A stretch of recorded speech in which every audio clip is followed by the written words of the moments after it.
Perdana Menteri Malaysia Anwar Ibrahim direncanakan berkunjung ke Jakarta pada 8-9 Januari ini.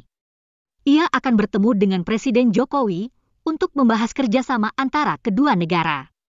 Selain soal perbatasan dan masalah pekerja migran, isu yang cukup menarik adalah mengenai kerjasama ekonomi, terutama berkaitan dengan pembangunan ibu kota baru IKN Nusantara. Sebelumnya, Indonesia telah mengajak investor dari Singapura dan Malaysia untuk terlibat dalam pembangunan ibu kota baru itu. Banyak sekali pengusaha Malaysia yang tertarik menggarap proyek IKN di Kalimantan Timur. Bahkan di antara mereka telah resmi mengirim surat ketertarikan. Mereka mengincar proyek pembangunan rumah sakit, perumahan dan perhotelan.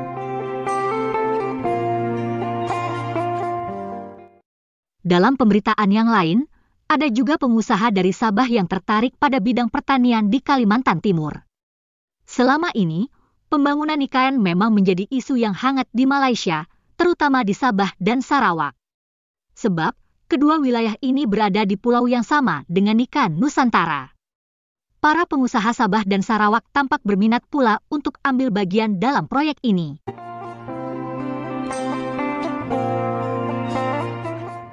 Mereka juga terkesan iri dengan langkah yang dilakukan oleh pemerintah Indonesia. Selain membangun ibu kota baru, pemerintah Indonesia telah menyelesaikan banyak proyek jalan di wilayah Kalimantan. Nah, rupanya orang Sabah dan Sarawak pun berharap agar pemerintah Malaysia melakukan hal yang sama. Mereka ingin agar Malaysia membangun infrastruktur di Sabah dan Sarawak. Tujuannya agar jalan-jalan di wilayah Malaysia semakin terhubung dengan wilayah Indonesia di Kalimantan. Sehingga, kawasan Sabah dan Sarawak bisa mendapatkan dampak ekonomi dari pembangunan IKN Nusantara. Nah, video berikut ini menggambarkan keinginan pengusaha Sabah dan Sarawak. I think the Malaysian private sector, particularly in Sabah and in Sarawak, we know already what they should be doing pertaining to these relocations of the new capital of Indonesia in Kalimantan.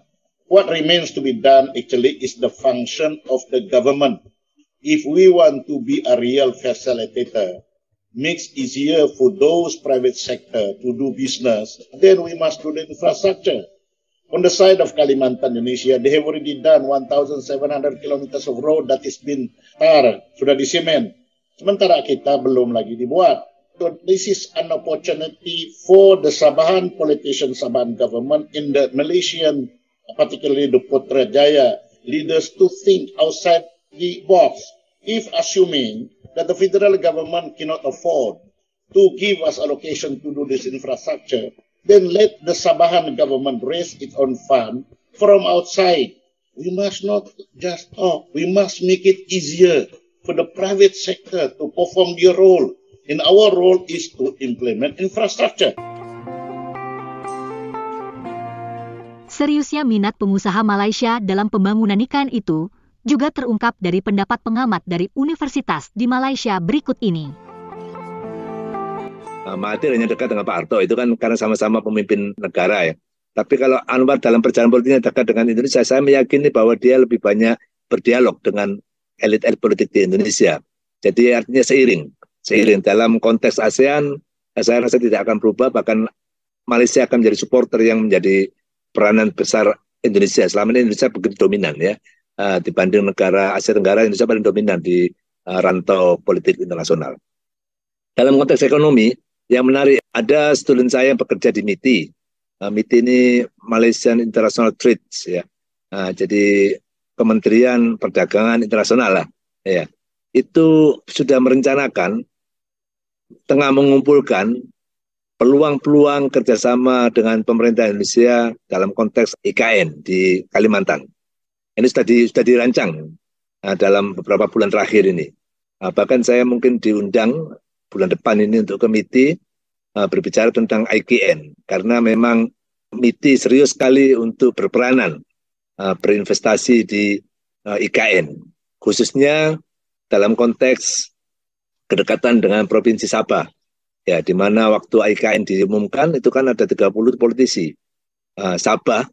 Dari Sabah itu datang ke IKN dan berharap pemerintah memiliki akses infrastruktur yang menyebabkan Sabah itu kecipratan ya, atau trickle down efek dapat lah. Dan itu disauti oleh MITI. Nah, MITI ini serius sekali. Nah, saya tidak tahu bagaimana agendanya, tapi yang jelas saya membaca beberapa dokumen yang diberikan student saya, dia memang mengumpulkan semua informasi apa yang sekiranya bisa diinvestasikan di sana. Jadi harapan kita dalam Malaysia nanti banyak investasi di IKN. Ini contoh ya, contoh betapa sebenarnya sangat ke depan ya. Malaysia sangat ke depan melihat Indonesia. Terutama juga melihat bagaimana kerjasama dengan Indonesia di sektor yang lain. Ini kononnya juga mau ditingkatkan. Pelan tapi pasti, pembangunan IKN Nusantara memang mulai berjalan dan pembangunan kemungkinan akan semakin gencar pada tahun ini.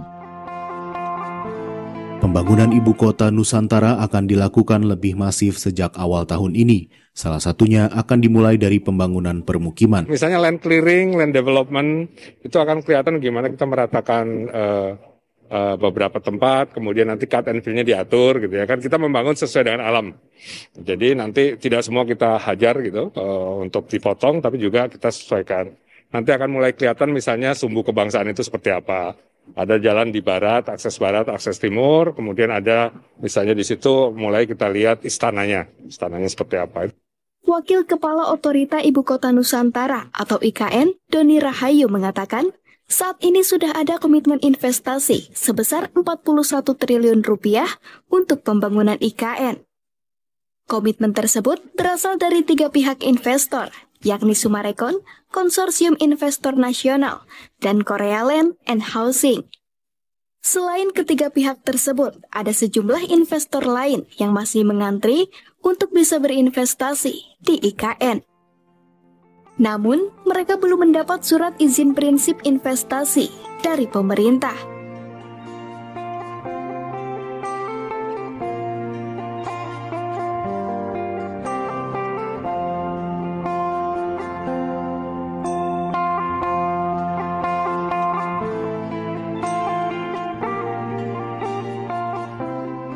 Selanjutnya, Doni mengungkapkan investasi dari ketiga pihak tersebut rencananya untuk membangun perumahan, fasilitas air minum, instalasi listrik, hingga transportasi.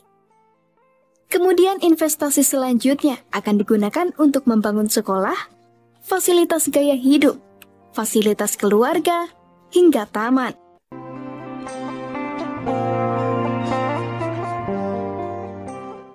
Terima kasih ya sudah menonton video. Sampai jumpa lagi.